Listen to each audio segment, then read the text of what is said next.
Panorama group, जो सोचता है वो करता है।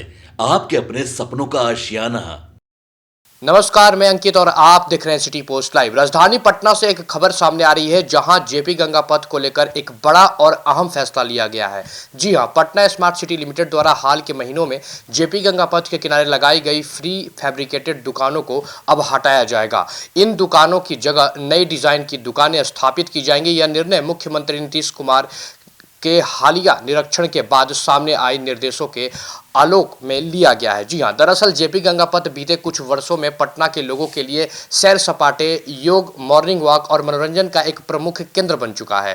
सुबह से लेकर शाम तक बड़ी संख्या में लोग यहां गंगा के किनारे समय बिताने पहुंचते हैं। इस बढ़ती भीड़ और जरूरत को देखते हुए पटना स्मार्ट सिटी लिमिटेड ने इस क्षेत्र को एक व्यवस्थित वेंडिंग जोन के रूप में विकसित करने की योजना बनाई थी। इस योजना के तहत जेपी गंगा पथ के किनारे प्री फैब्रिकेटेड दुकानों की स्थापना की जा रही थी। जानकारी के अनुसार आपको बता दें कि बीते कई महीनों से करीब 300 दुकानें यहां इंस्टॉल भी कर दी गई थी।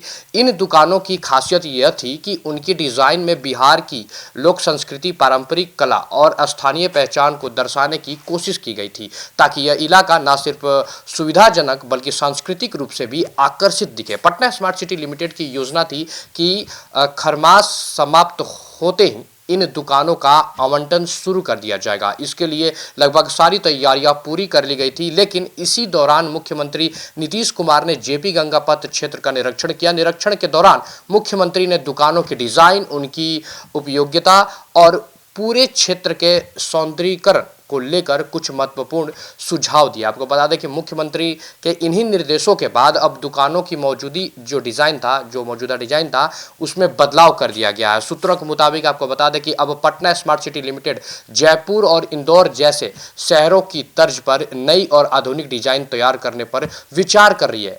गौरतलब है कि जयपुर और इंदौर के वेंडिंग जोन देश भर में अपनी खूबसूरती, सुव्यवस्था और पर्यटक अनुकूल व्यवस्था के लिए जाने जाते हैं। हालांकि डिजाइन में के बदलाव, इस फैसले का असर पूरी परियोजना की समय सीमा पड़ना तय है, लेकिन अधिकारियों का मानना है कि अब दुकानें को हटाने, नए डिजाइन को अंतिम रूप देने और फिर से स्थापना की प्रक्रिया में मार्च से अप्रैल तक का समय लग सकता है। यानी दुकानों के आवंटन में भी देरी होना लगभग तय माना जा रहा है। इसी बीच सबसे बड़ा सवाल यह है कि पहले से लगाई जा चुकी प्री फैब्रिकेटेड दुकानों का क्या होगा।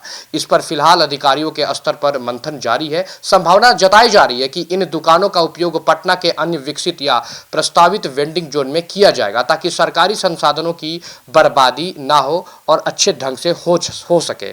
वहीं इस फैसले को लेकर स्थानीय वेंडरों और शहरवासियों की नजरें टिकी हुई है। वेंडरों को जहां दुकानों में आवंटन में हो रही देरी की चिंता है, वहीं आम लोग उम्मीद कर रहे हैं कि नए डिजाइन के साथ जेपी गंगा पथ और भी अधिक सुंदर, सुव्यवस्थित और आकर्षक रूप में सामने आए। फिलहाल सबकी निगाहें पटना स्मार्ट सिटी लिमिटेड के अंतिम डिजाइन और नए समय सारणी पर टिकी हुई है। अब देखिए कि आगे क्या होता है।